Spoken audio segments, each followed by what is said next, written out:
She's dead, wrapped in plastic.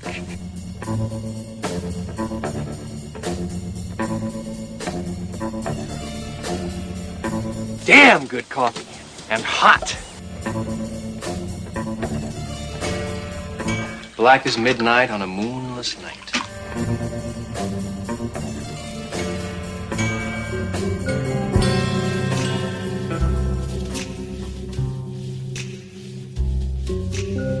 Do your palms ever itch?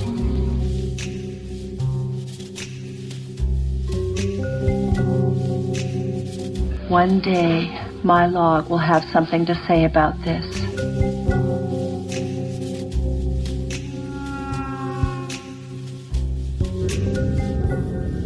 It is happening again.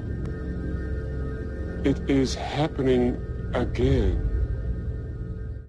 Welcome to this episode of the Twin Peaks Lockery host, Mark and Becky. Hi, Becky.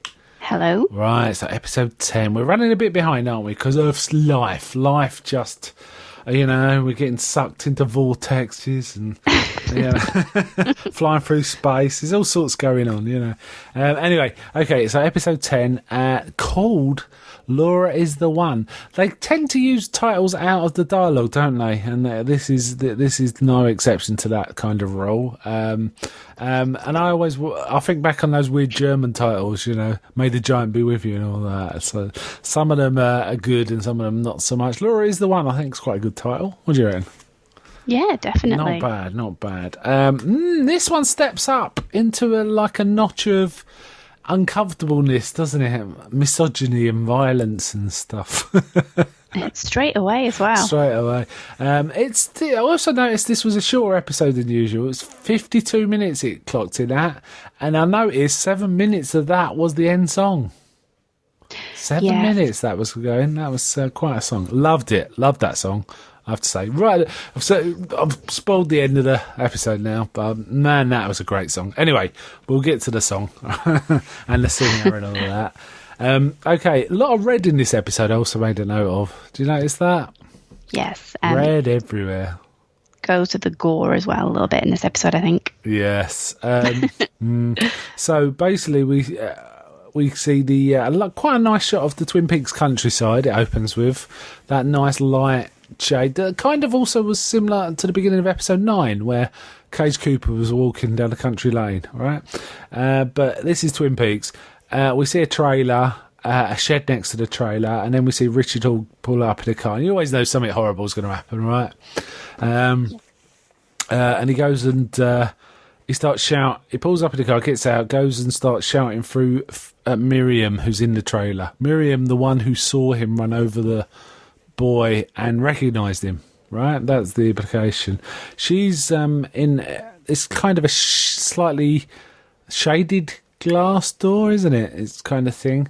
And he's standing quite a way away, about 15 feet away, just kind of shouting out, Miriam, and she's kind of looking at the door, telling him to keep away. Interesting framing and scene composition. His reflection showing in the door, beneath Miriam, wasn't it? Yes. Made me think of, what's his name? Bob. Yeah. Killer Bob, right? There was definitely a touch of that. You can barely see her. You can see him better than you can see her, really, can't it? It's kind of quite a startling effect. She tells him that she's told the police and she wrote a letter to Sheriff Truman and she sent it today. She tells him everything he needs to know. And he gets he goes on, goes off on one, kicks the door in, and we hear her screaming, and we can basically hear a beating going on, right? And proper hard punching. And then she goes quiet, which is kind of awful. Yeah, I mean, I knew straight away he was going to kill her. Yeah, it was a proper beating. It was, and then he just turns the gas on. And does he leave some sort of light on or a candle or something? It's a candle burning, yeah. Yeah, and leaves, slamming the door shut. So basically left her to blow up, burn it down. That's interesting because she says, I've told the sheriff and now I've also sent him a letter, which means, did she? No, she says, I told the police, right? Anyway, we see him off on his travels again, and he rings Chad, so telling Chad that he's got to get there. So Chad's this shithill guy. We saw him interacting with Richard Horne the first time we see Richard Horne, didn't we, in the Bang Bang bar? So Chad's a bad one. So it may be that Miriam only told Chad, or when she rang up, Chad answered, or something. So the letter's been sent that day, so he's hoping to intercept it. She kind of put her own foot in it, I think. Yeah, well, not only that, she did say, I told the police, so presumably if she told the police, it was Chad she told. And Richard Hall got lucky, right, about who she told. That's the implication, I think. Anyway, he rings up Chad, says he's got to get the letter. Chad says, no, it's I'm not sure I can do that. I'll try, and Richard says, you'll do more than try. So, yep. And he just drives off. So we get, then it cuts back to the trailer. The gas is on, the candle's lit. Miriam's just laying there bleeding on the floor. It's pretty brutal. Bleeding women on the floor, right? Well, it very much reminded me of the type of violence in, I was going to imagine what it's called now. The film with Casey Affleck. The Something Inside Me, The Devil Inside Me? Yes. Just brutal. Brutal.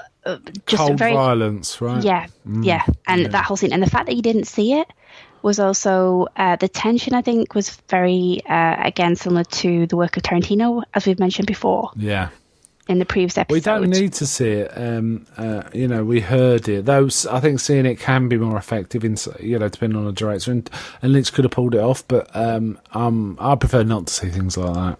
Personally. Yeah, I mean, in a way, we didn't really have to see inside afterwards. I think it would have been even more horrifying. But, of course, we knew that he's going to blow the trailer up. That's his plan to hide everything. Yeah. Anyway, then we see Harry Dean Stanton sitting by the manager's office at the Fat Trout Trailer Park, playing a guitar. He's singing a country song. Do you know the song? No. It's called Red River Valley.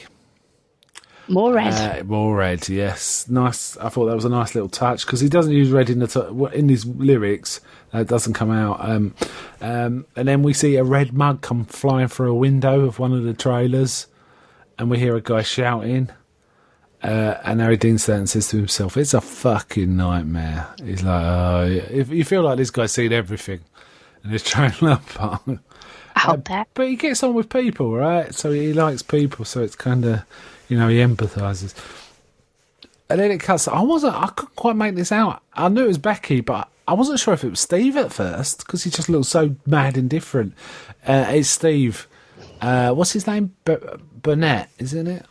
Well, Steve is shouting at his wife Becky, and he's basically saying, "I know what you did," and he's kind of saying, "You'd make minimum wage."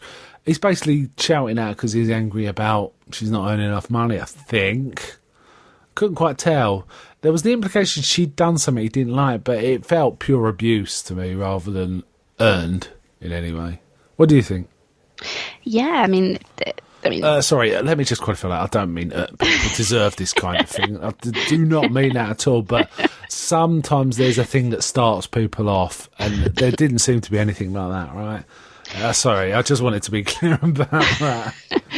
No, and that's it. We've come in right in the middle of this argument, whatever it is, and we're seeing the flip side of I think the previous time we saw them was when they'd both taken some drugs and they were in the car, and we have that euphoric moment. Yeah, it was a lovely moment, yeah. Focus on her face. But I said to you at the time, you said it was a little, it was quite a nice moment. She looked happy.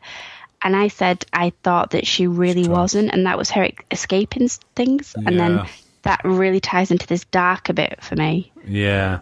Very Leo Johnson, Shelley kind of thing, wasn't it? Just repeating the past. We've not seen him physically beat her or anything, and I'm not sure that's going on, but it's obviously that's going to happen at some point if this continues this way, isn't it? It's just an abusive relationship out and out. I mean, obviously he's very verbally abusive. Yeah, I mean, he's getting her to get money off her mother for him to spend, and he's got a bloody Corvette. So it's not like, he's one of life's takers. It's clear to me.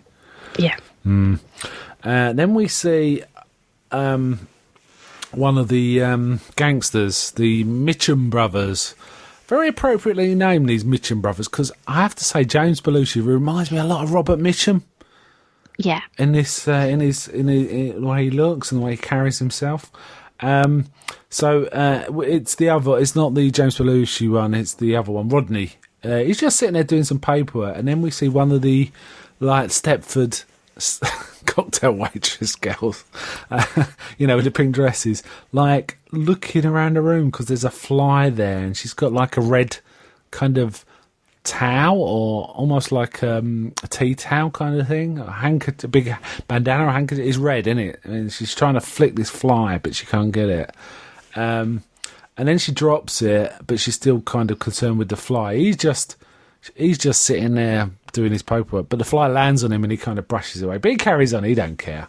And she's kind of completely focused on the fly, isn't she? And then she picks up the TV remote and clocks him right across the face. When the fly lands on his face, it's a bit of a Tom and Jerry moment, this. Or Three Stooges.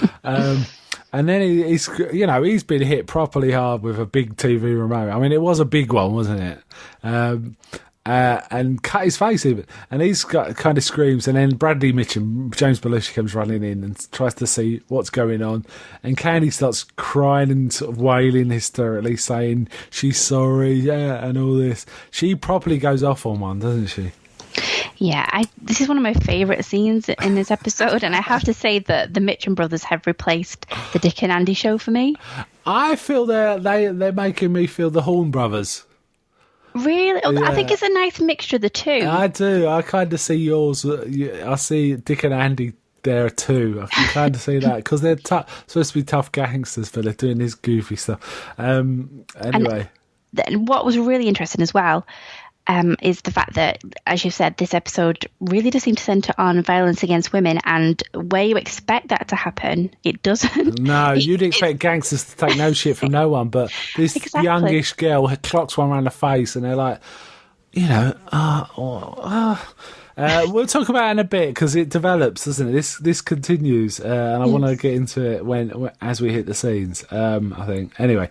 Then we cut to Dougie. He's getting a physical with the doctor, and he's looking in pretty good shape, isn't he? Old Carl McLaughlin must have hit the gym. I'll say. Yeah.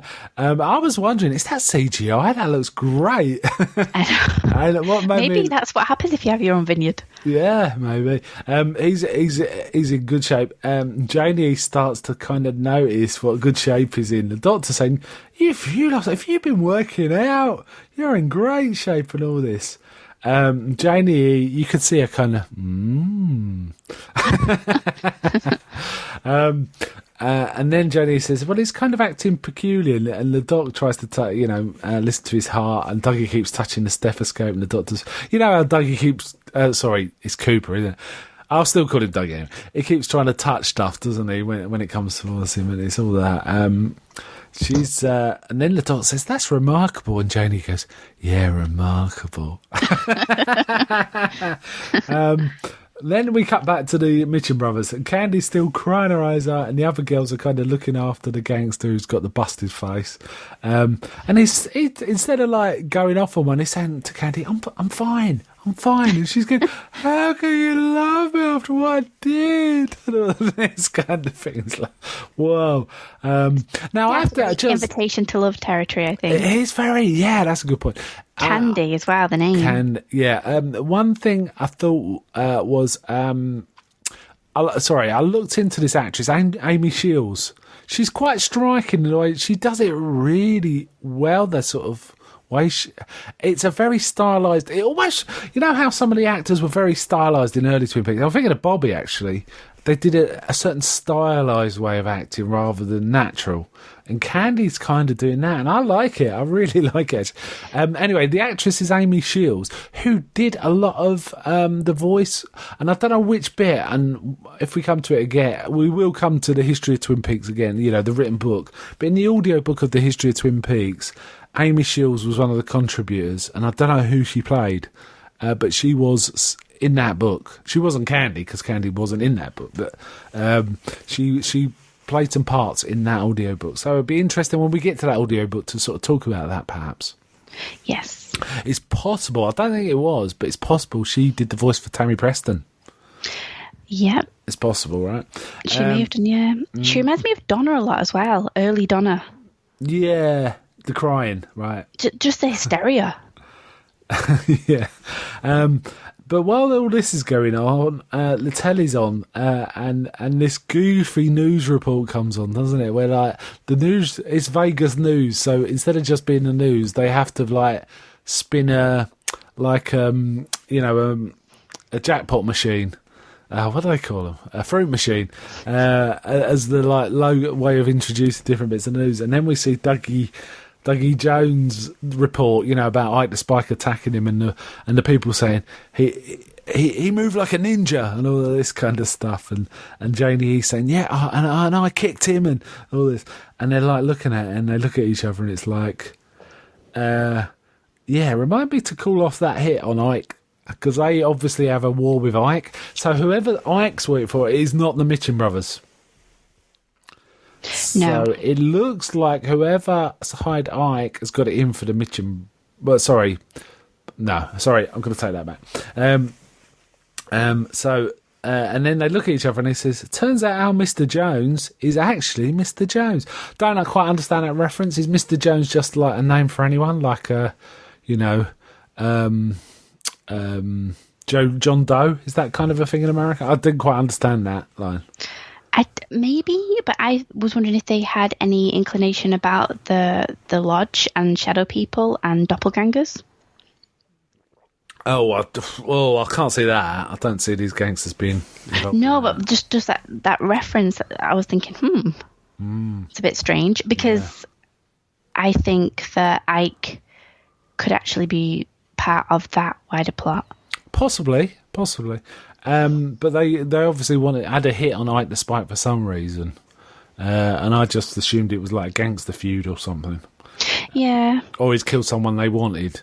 It's possible that they found out he killed that woman, and that woman was one of their employees or something. I don't know. It may emerge, it may not. Who knows?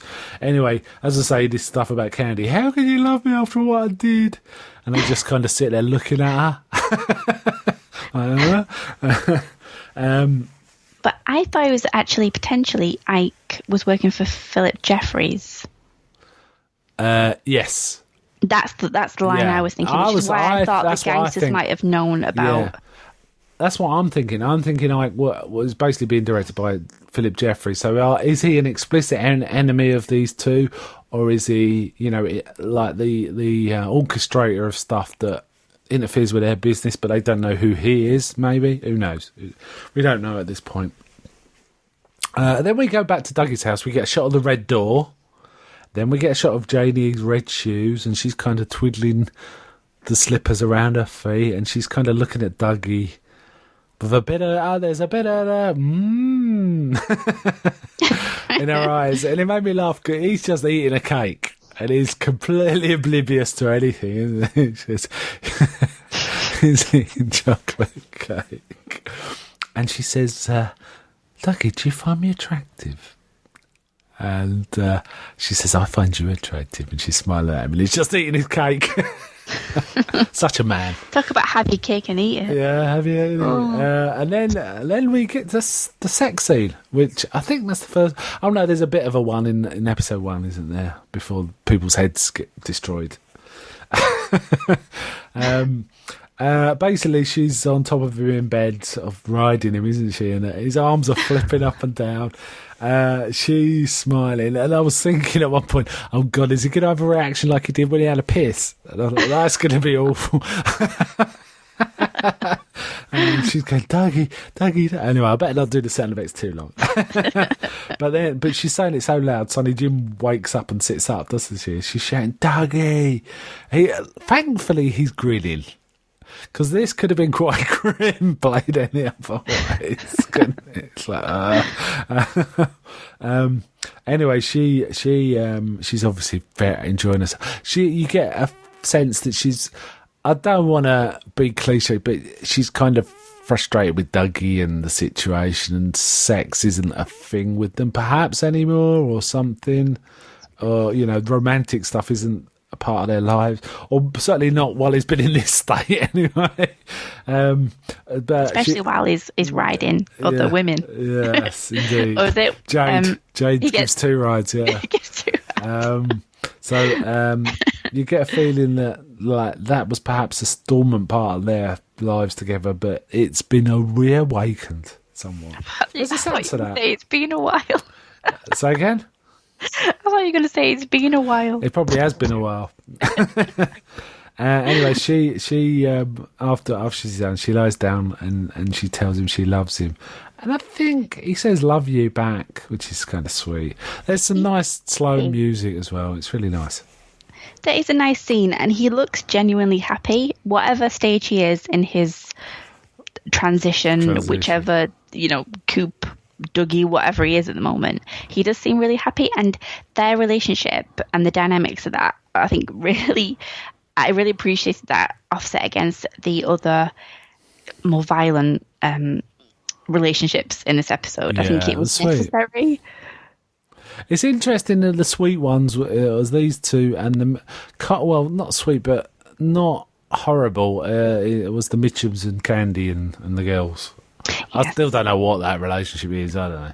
Anyway, then we get a black fade out into music, and I think depending on how you're watching, there's an advert at that point. Anyway, we come back, and it's Jacoby doing his vodcast, his ranting podcast, and I think we need to do one like this. What do you reckon? Yeah. So I can see you dressed like that. Yeah, we're sheep to these people. I get very angry when I watch the news, which is why I never talk about it on podcasts, because I get completely irrational. I get so annoyed. Anyway, he's saying we're sheep to these people, and they keep shearing us, and we're cold. And he's talking about the pharmaceuticals profiting from them when they're sick. And again he goes into his selling shovels business, doesn't he? Buy shovels, dig your way out of the shit. And then we get a shot of Nadine watching again, don't we, with a happy face, drinking her coffee or hot chocolate or whatever. But then we see where she is. She's got a store. Did you see what it's called? No. Oh, man, she's in a store. She's basically got a life dream. She's in a store, and it's called Run Silent, Run Drapes. Yeah, awesome. Jacoby's going on. He says, they don't come to our wedding. Why not? Because they're fucking. Why don't we eat their stuff? Because we're dying. But anyway, he keeps going about buying a shovel, and Nadine just looks at the screen and says, he's so beautiful. Yeah. It's such a strange way for Nadine to be reintroduced, isn't it? Just watching this podcast with old Jacoby. Yeah. I wonder if we'll have an interaction with her. Yeah, I don't know. Jacoby vodcast is very season 2 in a good way for me. Yeah, I think so. Yeah. Anyway, it's the next morning, and it's the Jones household. Janie opens the front door, directs Sonny Jim to go get in the car, and then she says to Dougie, I can't stop thinking about last night. It was so wonderful. And he's kind of just looking around. And then she drives him to work. And then we see Jerry being weird in the woods again. He's just wandering around the woods trying to get a signal on his phone. And he says, you can't fool me, I've been here before. That's it. That's that scene. I'm trying to work out if his paranoia is a result of his new drug venture, or if this is something to do with the lodge. A similar way in that Catherine was lost in the woods. Possibly. But she wasn't really, was she? Was she? Well, she was kind of guided, wasn't she?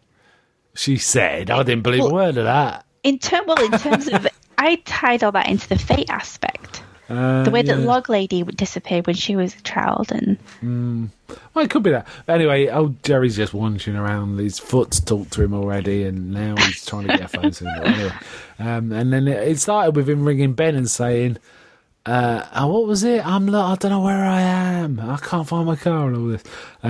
Ben's like, anyway, that was a few episodes before. Then we see the front desk. Lucy's there, and Chad's kind of hanging around saying, it's a beautiful day. And he's like, what's he up to? He's obviously not like this most of the time, right? And Lucy's a bit suspicious.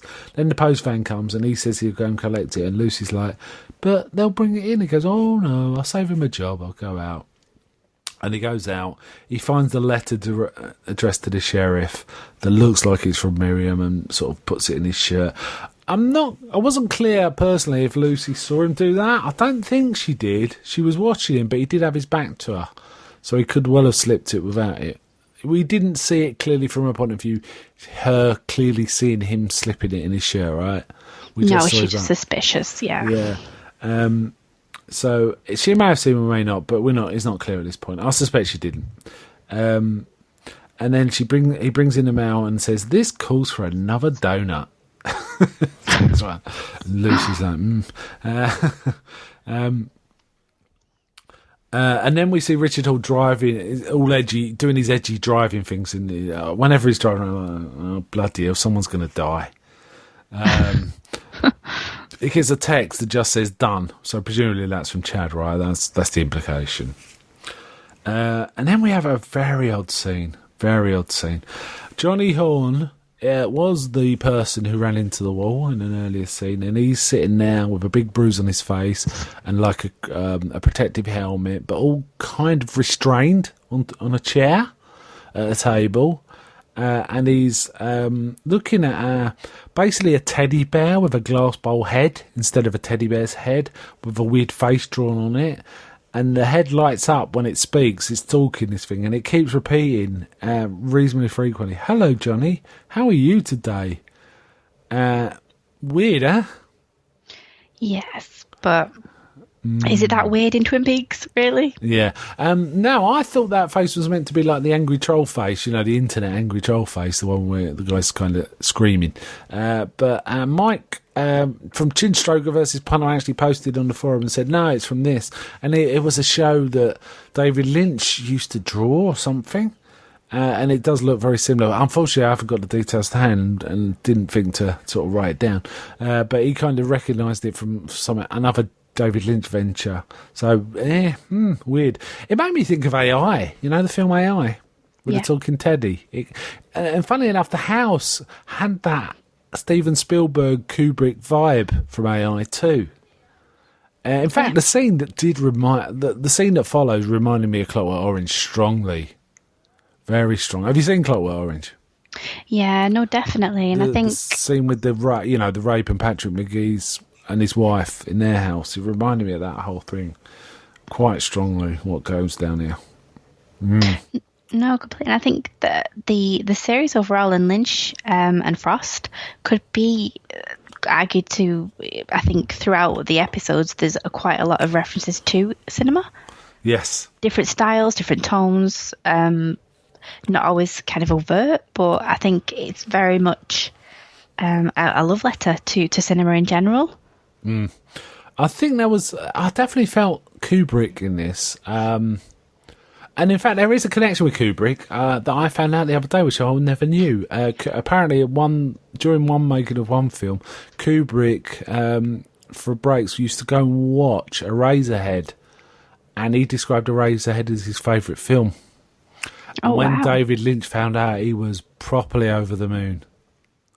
So you would be, wouldn't you?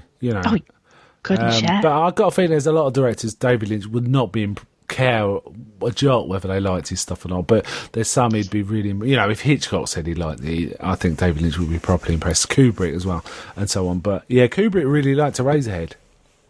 So I don't know. I don't think I'm not suggesting this is a homage to Kubrick's work, but there was definitely elements of I felt of Clockwork Orange. There was a Clockwork Orange vibe to this whole scene to me.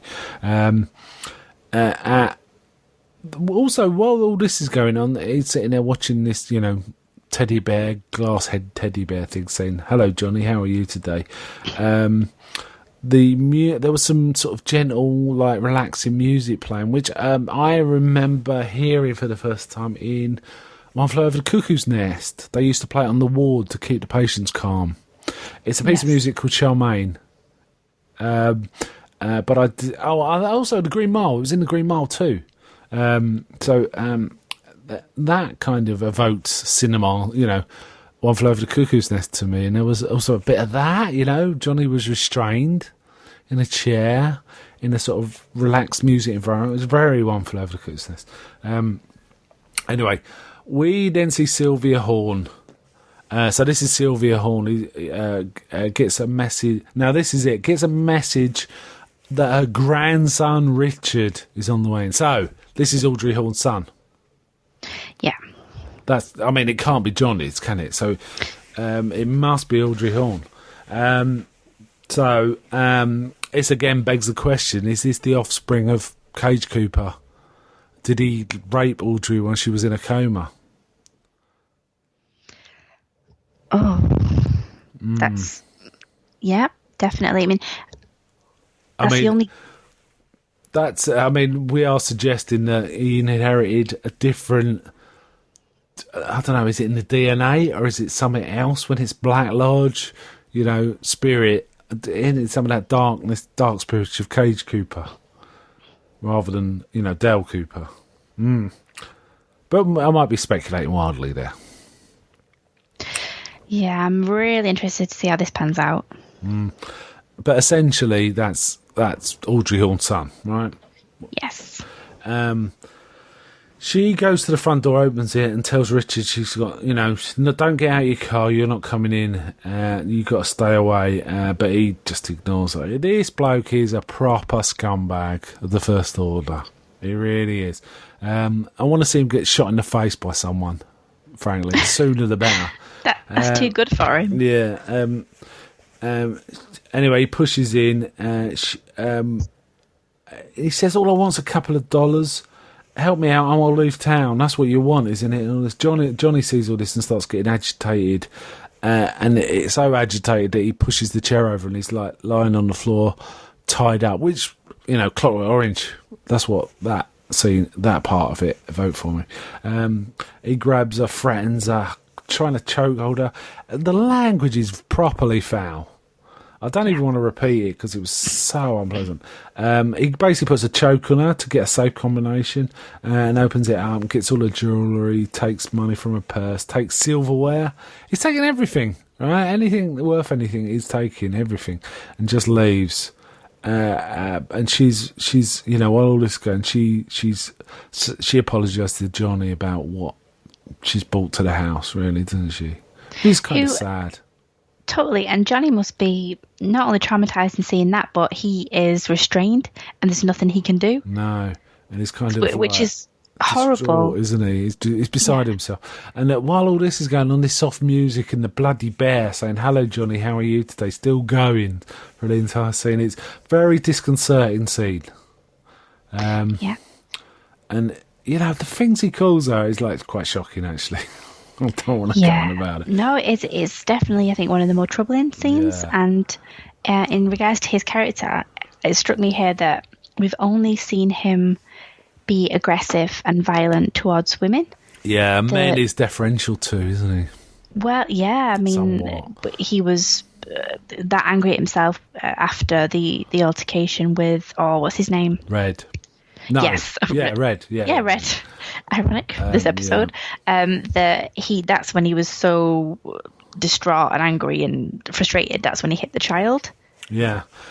There's some interesting editing choices in this one. There's a lot of fade to blacks between scenes. So it's almost like the red and the black episode, this one.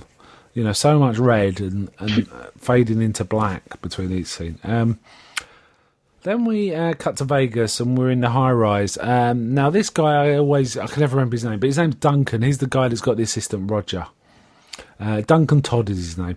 Roger comes in and says it's all over the news. They got Ike. Now, he's the guy that started Ike on this journey, right, to kill Dougie Cooper and that woman.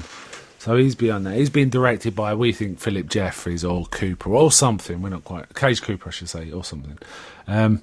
Anyway, he calls Anthony, the insurance guy that was kind of confrontational with Dougie Cooper.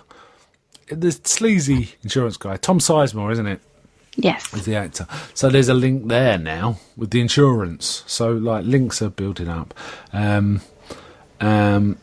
So sorry, I just said he calls him. He calls him in. So Anthony comes in and he says, "Don't sit down."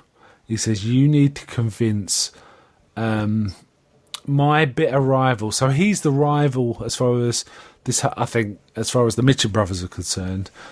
He says, "You have to convince my bitter rivals, the Mitchum brothers, that their 30 million insurance loss is caused by Dougie Jones, and if that fails, you have to kill Jones yourself." That's what he says to him, right? So it's like, they want that guy dead, right? Clearly. And then we cut to a restaurant somewhere else, and we see Albert having dinner with the pathologist lady, don't we? It's kind of sweet. They're really getting on, you can tell.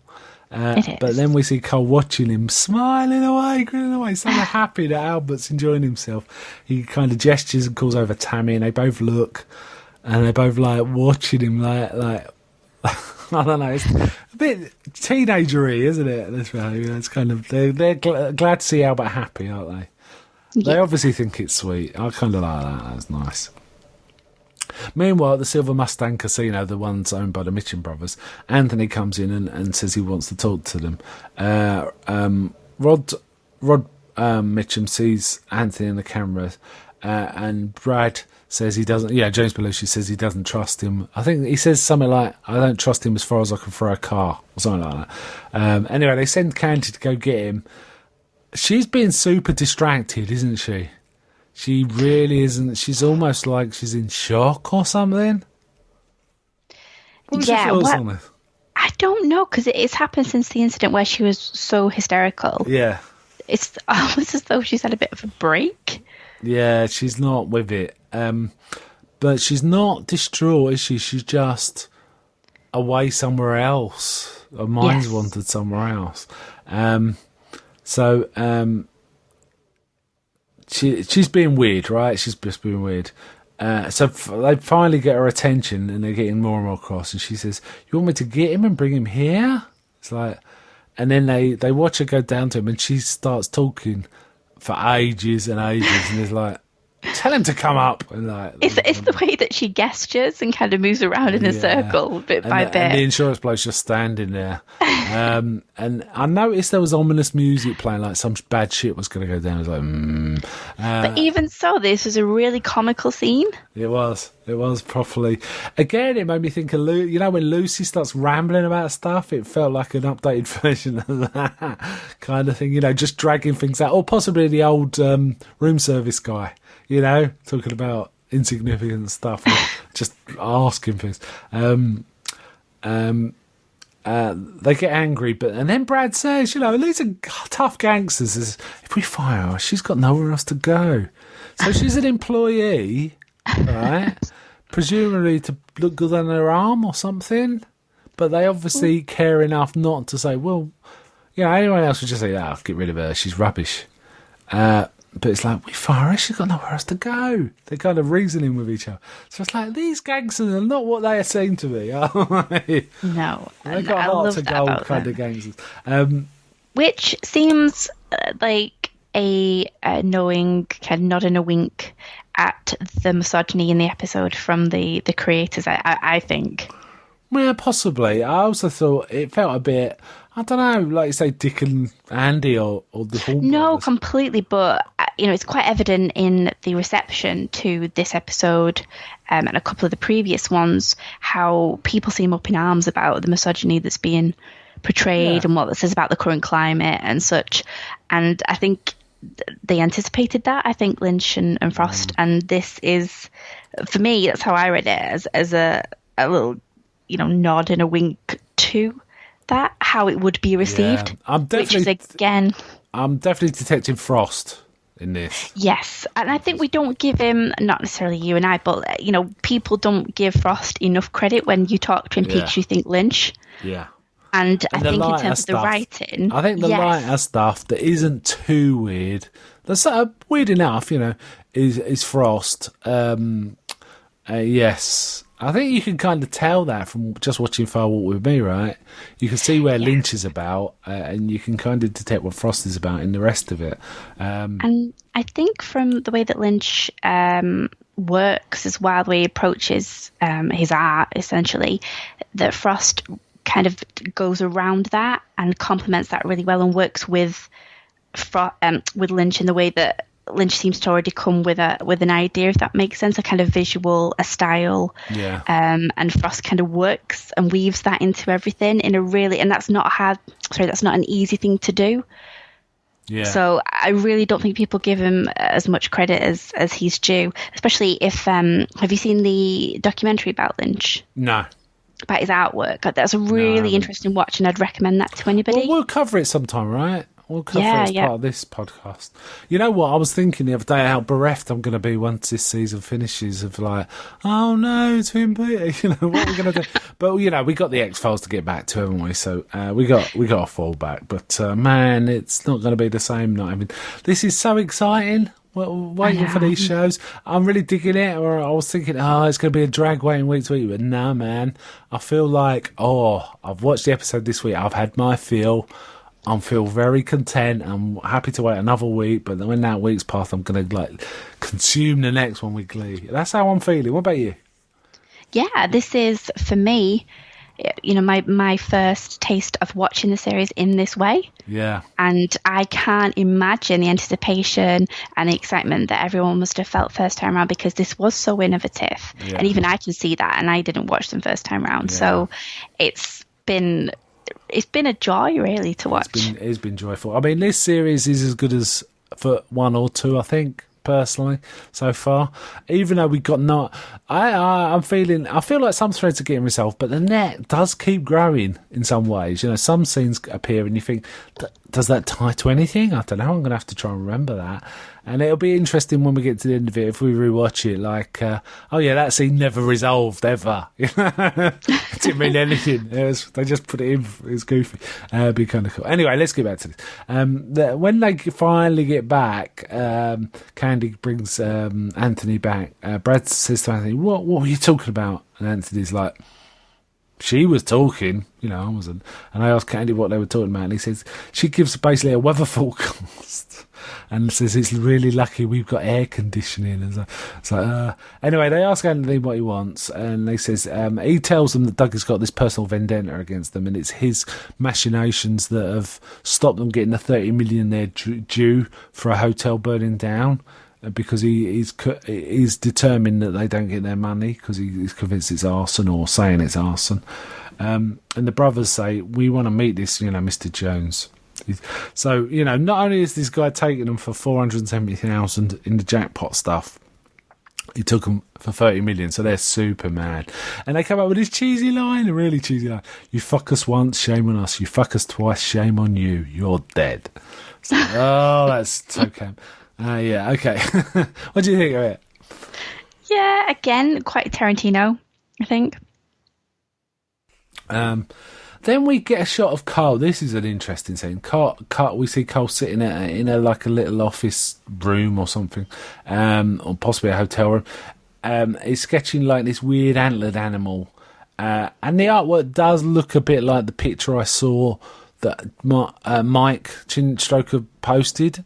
With the guy with the bobblehead, it looked a bit like that. It was a weird, I don't know, animal dog thing with antlers, and there was a hand reaching towards it, a bit like, Monty Python hand reaching out towards something. I don't know what's about that. It was just sketching, right? And there's a knock at the door. Now, we all know in Twin Peaks, when someone knocks at a hotel room door, it sometimes doesn't turn out well, right? Sometimes, most times. Yeah, that's anyway, Carl answers, and he gets a vision of Laura sort of crying hysterically, doesn't he? Like a big Yes. full face, Which I wasn't expecting. Were you? No, not at all. We haven't seen Laura in a while, apart from the intro credits every week, but we haven't seen her in a while. In fact, since episode 1, right? Since episode 1. But suddenly that fades out, and it's Albert standing there. Albert's like, what's wrong? And he calls Albert in. Albert, continues. He kind of signals to Cole to turn up his hearing aid. And he tells Cole that Diane received a text that morning. Around the dinner table, the conversation's lively. He said, I assumed it was one of her men friends, but then we traced it back from a bounce from a server in Mexico. And then he says she replied with an encrypted message. I don't know how you do this on a phone. I guess email. I don't know. Anyway, it was an encrypted message. They have Hastings. He's going to take them to the site. So she's obviously working for the bad guys or something, right? Yeah. And Albert says, that doesn't sound like boyfriend talk. And Cole says, I could feel it when she hugged me, but this confirms it. Let's keep her close. So Albert and Cole know that Diane's not playing a straight bat, right? And then we see Tammy shimmy down the corridor. What? She knocks on Cole's door, and she shows him a picture, from the investigation in New York with the glass box. And we see, we basically see Cage Cole in their room. Now, I thought it was in the box, but I thought back on it, and I wasn't quite sure what was what. We saw him clearly in that room, but was he in the box? Did you see, or was he standing next to the box? Next to it, I thought. You thought it was next to it, because when I thought on it further, it's like, no, it actually looked like he was standing next to it, talking to like a technician or something, which suggests he had a hand in setting it all up. Doesn't it? Doesn't it to you? If it was in it, that's one thing, but next to it suggests he's part of its setup. They did actually say this is from the early, one of the earliest pictures from the ones collected. So, early days set up. And Cole says, this is really something. So they're seeing Cage Cooper somehow connected to that glass box. I mean, we've seen Cooper float in and float out, haven't we? And they've seen weird aliens and stuff like that, or something like that. Anyway, then we cut to Ben Horn, and he gets a call from Sylvia. Saying that Richard's come and attacked her and taken her money, and his first question is Johnny okay? Not about her. This is awful, isn't it? And she basically wants money from Ben to replace what Richard stole, and he says, I'm not going to send you any more money. And he's saying, well, you'll talk to my lawyers and all this. He's been a bit of a shitbag, is Ben Horn here. So did you take from this conversation that they weren't together anymore? Yes, because they're divorced. I took. So why didn't he want to get it on with Beverly then? Because I assumed that he was still with Mrs. Horn. I don't know. Maybe he's just trying to be less women orientated or something. But Which is I quite took interesting clearly from that they were apart and divorced, I assumed.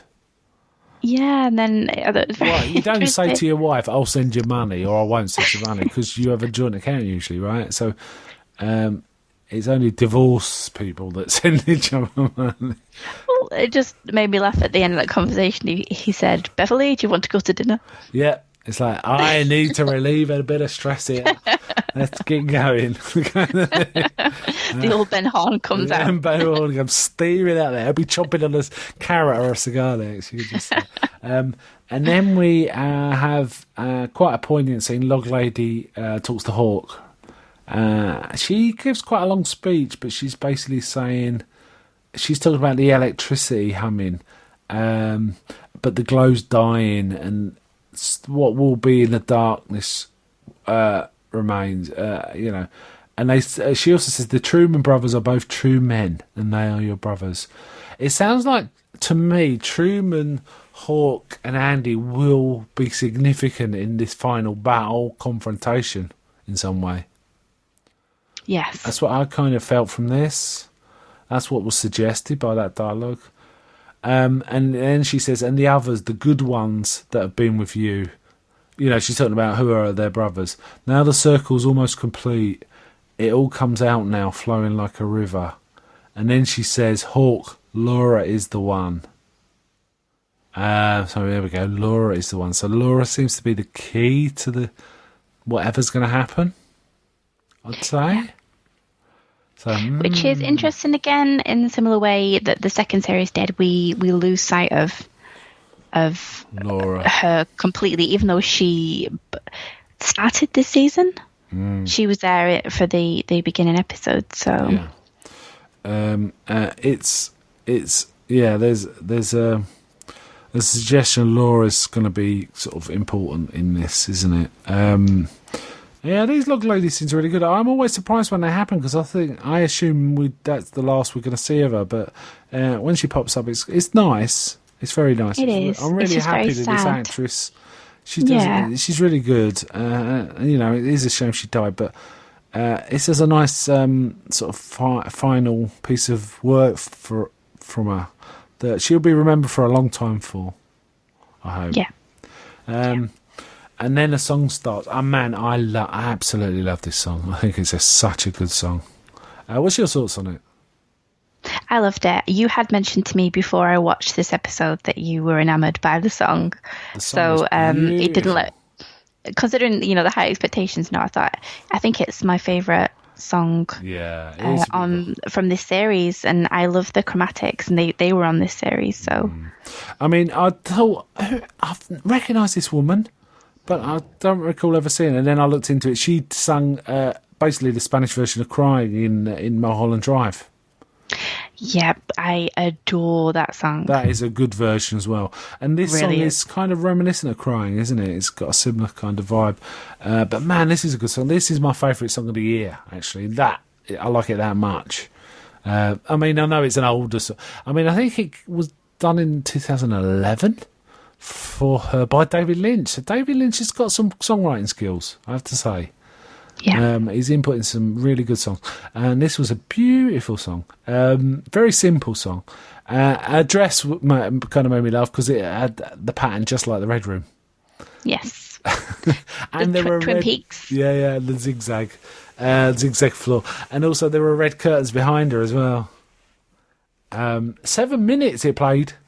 Didn't care. Yep. Loved it. Didn't feel like that. Yeah, did not feel that long. Well, so some episode here we had definite violence to women in the form of, mainly Richard, wasn't it? It was both Miriam and his own grandmother, the scumbag, and also Steve and Becky. But it was kind of sweet that the gangsters weren't like that at all. Even though one of them got clocked around the face. And there's also the sweet stuff between Janie and Dougie. So there was some light in the dark, right? Yes. I really enjoyed this one. Really, really solid episode. What's your thoughts? Completely agree with everything that you've said. Really balanced episode, and I was riveted throughout. And even though, like you said, it was very short, it was just packed. It felt, the time just completely kind of went past. So I think if we're going to score it, I'm going to have to give this one a 9. Yeah, I think I'll give it a 9 too. I really, really did enjoy it. I thought it was very solid. Okay, I think, should we wind out there? Any final thoughts? No, just to say after episode 8, it's the way that the series is kind of the path it's taken, I think has been the right way to do it, because I was really interested to see how it would pick up after episode 8. What do you think? Yeah, they had to calm it down, didn't they? That 8 was a very, very intense episode. I thought after seeing episode 8, I'll be burning to know what was going to be the outcome of what happened in 8. But you know what? I'm just going with it. I really don't. I don't keep thinking about what was that frog locust thing all about, or any of that. It's kind of. I feel like I'm pretty zen with this series. I want to experience it. I don't want to try and figure out what's going on. I'll do a bit, it's like, so they're against like the Spike, and he's set him on here, so that means they're on. So basically, we getting two factions, aren't we? The good guys and the bad guys in a very general sense, and it also appears that Cage Cooper may have a problem with whoever is properly in charge of stuff too. So there's that interesting dynamic. But I'm kind of very relaxed about it all. How about you? Yeah. Are you like, I need to know what's happening? No, I think it's unfolding in a measured way, and I think, like I say, after episode 8, that's when I was thinking this is the halfway point, the next chapter, whatever you want to call it, and it could go like absolutely anyway now. And I think it's developed in just the right way. We're getting just the right amount of story and character development, and it's nice to see, especially some of the older characters from the original series coming back, and we're getting a bit more time with them. Yeah, it's excellent. I do note that some of the complaints I see about the series tend to be about, why don't they get on with it? Why, when's Cooper back and all of this kind of thing. I really don't care. No. And to the point that even if the series ends and he's still Dougie, as it were, I'll be fine with that. That's how much I'm fine with what's gone on. Though it kind of would be nice to get Dale Cooper back. I think I definitely don't expect to see him until the end, if we see him at all. That's how I feel about it. But if he comes back next time, so be it. That's fine too. Yeah. I think I've turned Buddhist like David Lynch. Okay, let's wind it out there. That was very fun. Good to talk to you again. And next time we'll be getting on to episode 11, right? And episode 11, yep. See what's going on. Okay then, so bye from me. Bye from me. And until next time on the Twin Peaks Log.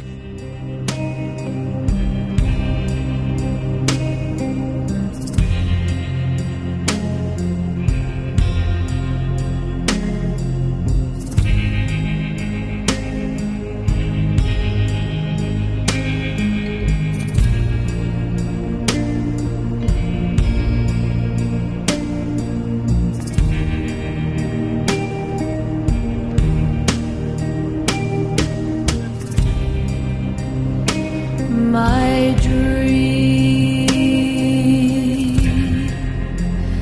is to go to that place, the one where it all began.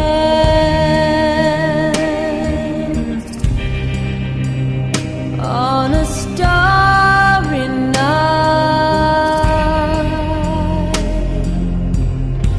on a starry night,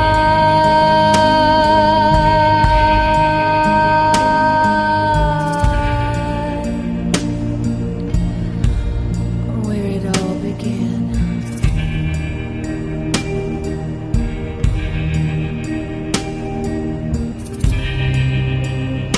When we danced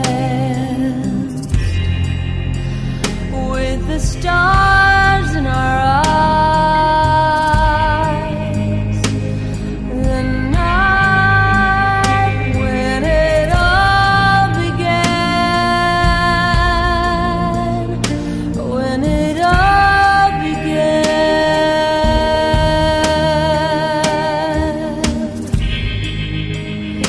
You said,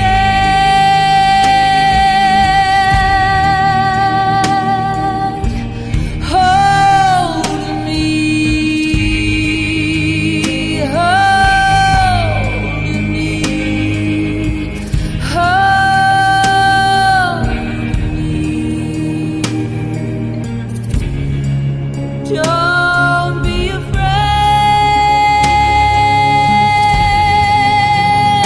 don't be afraid.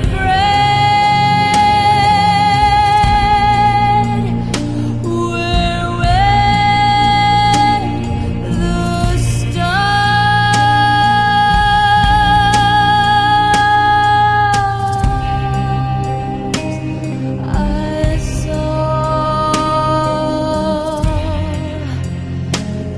me.